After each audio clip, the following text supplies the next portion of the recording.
Hi hello नमस्कार मैत्रिणींनो, मी पूजा तुमचं खूप मनापासून स्वागत आहे आपल्या चॅनलमधील एका नवीन व्हिडिओमध्ये।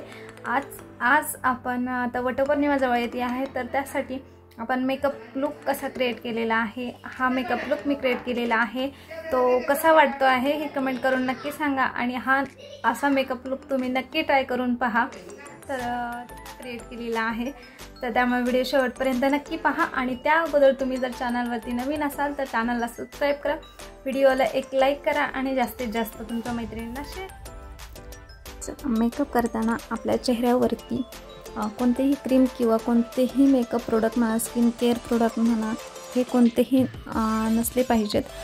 एकदम चेहरा स्वच्छ पाण्याने धुवून घेतला त्यानंतर खूप छान बेस्ट आपले होतं। तर तुम्ही पाहू शकता, या इथे मी मॉइश्चरायझर लावून घेतलेला आहे।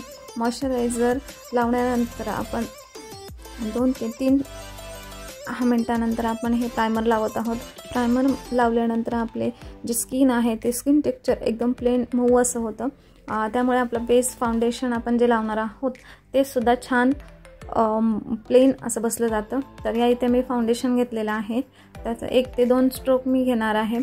ते हातावर घेतल्यानंतर आपण फाउंडेशन हे ब्रशनी, हाताने किंवा मग ब्लेंडरने सुद्धा छानपणे लावू शकतो, तुम्हाला इझी जे पडेल ते। परंतु ब्लेंडरने हा फाउंडेशन म्हणा कोणताही मेकअप हा छान आणि प्लेन बसतो। तर मी आता तुम्हाला ब्रशने हे फाउंडेशन प्लेन करून दाखवते आहे। तर तुम्ही पाहू शकता पूर्ण छानपणे ब्लेंड झालेला आहे। डॉट डॉटमध्ये तुम्ही फाउंडेशन लावताना एक गोष्ट लक्षात घ्यायची आहे की जास्त फाउंडेशन हे चेहऱ्यावरती ठेवायचं नाही आहे, कारण ते सुकल्यानंतर ते ज्या ठिकाणी जास्त कमी जास्त असं लागू शकतं, प्लेन पूर्ण चेहऱ्यावरती बसणार नाही।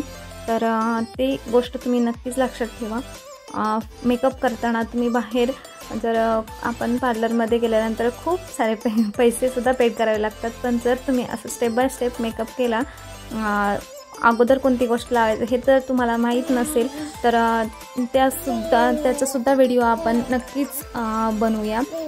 मला जेवढी माहिती आहे ते पूर्णपणे माहिती मेकअपबद्दल तुम्हाला देण्याचा नक्कीच व्हिडिओमध्ये प्रयत्न होईल। तर त्यानंतर छान असं कन्सिलरसुद्धा लावलेलं आहे। कन्सिलर स्टेप बाय स्टेप सगळ्या मेकअपच्या ज्या स्टेप्स आहेत त्या फॉलो केल्यानंतर तुमचा मेकअप बेस हा एकदम छानच होणार आहे।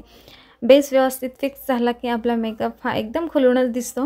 हे कन्सिलर लावलेलं आहे मी, डार्क सर्कल वगैरे असेल त्यांना कन्सिलर हे बेस्ट आहे। त्यानंतर मी लूज पावडरनी आपला बेस जो आहे तो सेट करून घेते आहे। सेट झाल्यानंतर खूप छान असा मेकअप आपला हे होणार आहे। तर बेस कंप्लीट झाल्यानंतर आपण आय मेकअप करणार आहोत। त्यानंतर आयब्रो फिल करून घेऊन पुढे तुम्ही पाहू शकता, या इथे मी लूज पावडर लावते आहे। मेकअप करताना बेस लावताना आपला एक गोष्ट लक्षात ठेवणे सुद्धा गरजेचे आहे की आपण काय करतो, मेकअप हा फक्त चेहऱ्यासाठीच लावतो, तर तसं न करता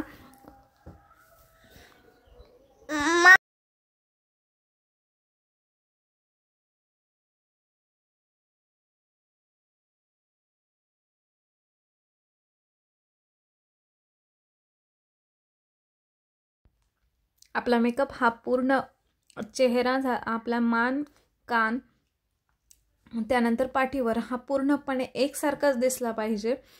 असं जर तुम्ही केलं नाही तर ते खूप विचित्र दिसतं।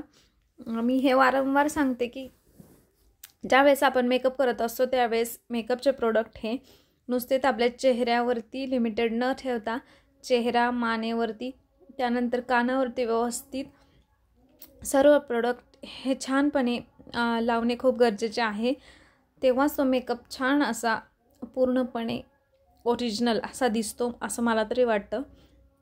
त्यानंतर या इथे मी आय मेकअप करून घेते आहे। आय मेकअप करताना हा सिम्पलच ठेवलेला आहे। ट्रेडिशनल लुक आपल्या तुम्ही आय मेकअप करताना कलर कॉम्बिनेशन कसं वापरायचं किंवा मग पार्टिशन कसं करायचं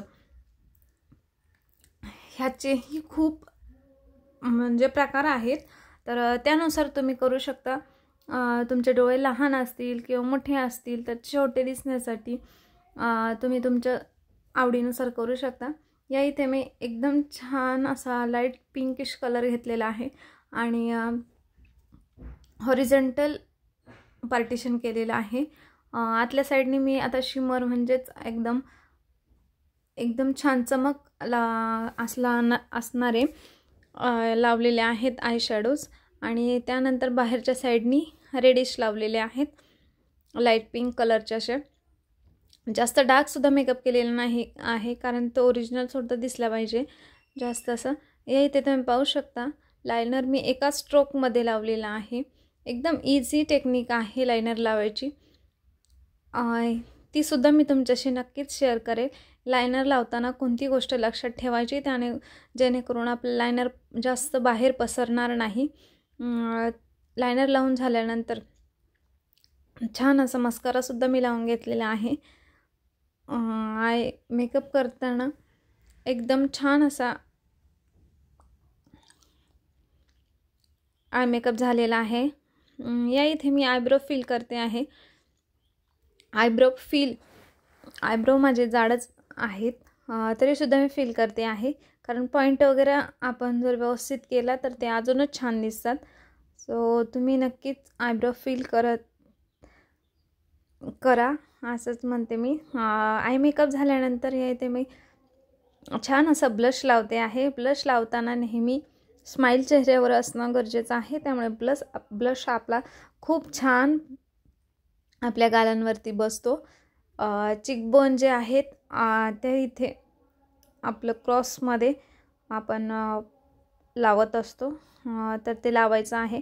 त्यानंतर आपलं जिथे आपण ब्लश लावलेला आहे त्याच्या बरोबर वरच्या साईडला आपण हायलायटर लावणार आहोत।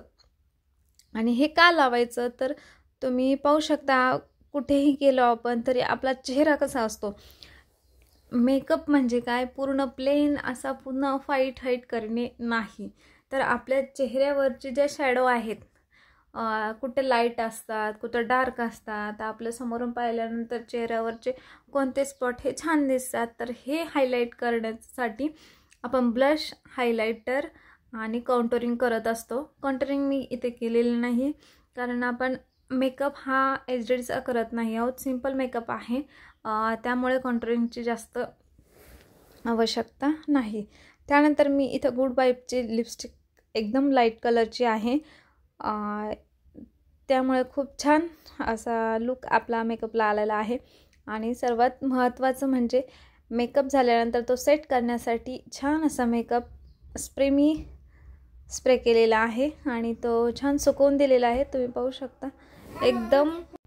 पाहू शकता हा आपला फायनल लुक असा क्रिएट झालेला आहे। खूप छान असा मेकअप झालेला आहे। व्हिडिओ पाहिल्याबद्दल धन्यवाद। पुन्हा भेटू।